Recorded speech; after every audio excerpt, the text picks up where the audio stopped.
Oke, kali ini gue mau bahas keyboard Sades yang harganya 500 ribuan. Seperti apa? Yuk kita lihat.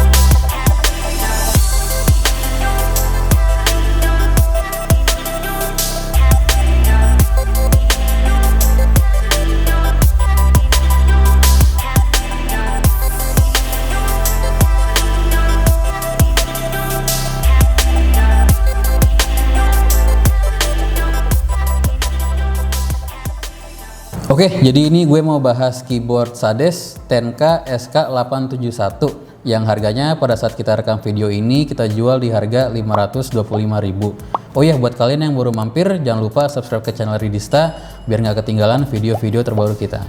Oke, seperti biasa kita bahas dusnya dulu, dan ini modelnya ada dus di dalam dus. Untuk yang dus luarnya ini depannya cuma ada sedikit tulisan dan grafik. Di atasnya ada tulisan Sades Tenka SK871, di bawahnya ada sedikit grafik, dan di belakangnya ada ilustrasi layout keyboardnya dan spesifikasi dalam bahasa Inggris. Untuk di box utamanya, box dalamnya ini di depannya juga ada gambar keyboardnya dan ada keterangan RGB powered by Sades. Di sebelah kanan dan kirinya ini sama ada sedikit tulisan, dan di atas dan bawahnya ini ada tulisan Sades. Di belakangnya sebelah kiri ini ada spesifikasi lagi, ini sama seperti yang di dus luar, dan ada keterangan untuk cara setting RGB-nya. Dan di sebelah kanannya ini ada gambar keyboardnya dengan contoh untuk switch dan dalam switchnya seperti apa, dan ada beberapa key fitur keyboardnya. Untuk isi paketnya sendiri, ini kita dapat kertas panduan yang isinya sama seperti yang ada di belakang kotaknya, termasuk spesifikasi. Dan di belakang sini kita dapat plastik aksesoris yang isinya ada keycap puller, switch puller, dan kabel Type-C ke USB biasa yang panjangnya sekitar 1,5 meter. Untuk keyboardnya sendiri ini model yang 71 tombol.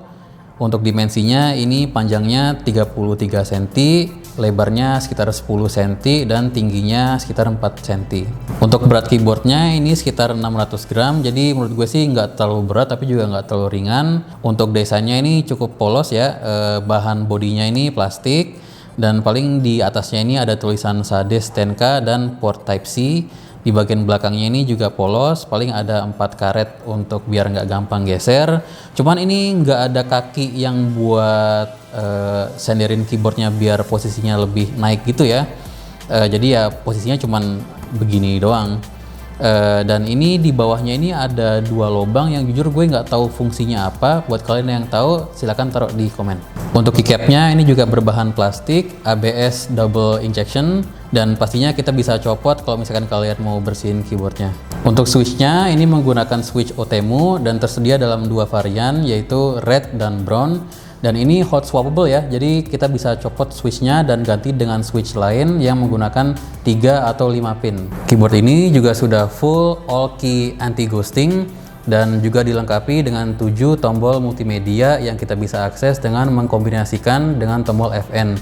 Begitu juga dengan tombol-tombol functionnya kita bisa akses dengan mengkombinasikan tombol FN dengan tombol deretan paling atas. Sades juga menyediakan software tambahan yang kalian bisa download langsung dari website resminya, dan melalui software tersebut kalian bisa setting makro dan setting RGB-nya. Untuk model lampu RGB-nya ini ada 14, dan ini kalau kita colokin pertamanya akan muncul seperti ini defaultnya. Dan ini dia ada memorinya ya, jadi kalau misalkan kita matiin komputer terus kita nyalain lagi, ini akan nyimpen mode terakhir yang kita pakai. Dan ini ada 5 tingkat keterangan, jadi untuk ubah terang atau enggaknya itu kita tahan FN, terus pencet atas atau bawah. Jadi ini kan udah yang paling tinggi ya, kalau misalnya kita mau rendahin cerahnya kita tinggal pencet yang bawah, 1, 2, 3, 4, 5. Dan kalau misalkan udah mentok, ini akan ada lampu yang nyala untuk ngasih tahu kalau ini udah mentok ya. Jadi ini off. Jadi kalau kita nyalain lagi 1, 2, 3, 4, 5, dan ini akan kedap-kedip ngasih tahu kalau ini udah mentok. Dan untuk kecepatan animasinya pun juga bisa kita ganti, ada 5 tingkat juga. Untuk ubahnya kita pencet Fn plus kiri atau kanan. Jadi ini yang udah paling cepat, kita turunin 1, 2, 3, 4. Oh sorry, ini berarti tadi keempat ya. Nah ini udah yang paling rendah. Untuk kecepatan animasinya kita naikin speednya 1, 2, 3, 4, 5, dan ini akan ngasih tahu kalau ini udah animasi yang paling cepat. Tapi ini menurut gue terlalu kenceng ya animasinya, jadi kita coba turunin. Kayaknya ketiga yang oke sih ya, nggak terlalu kenceng, nggak terlalu lambat. Oke, ini kita mau ganti modenya, tinggal pencet tahan tombol Fn, terus kita pencet tombol insert. Nah ini mode kedua. Ini mode ketiga, mode keempat,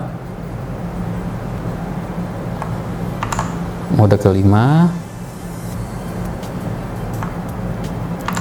mode keenam, mode ketujuh,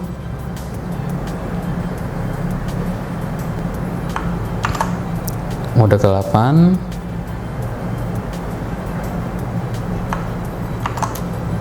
mode ke-9, mode ke-10. Nah ini harus kita pencet baru dia nyala.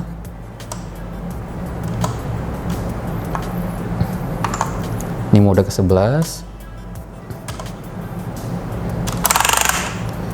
Sama, kita harus pencet juga. Ini mode 12.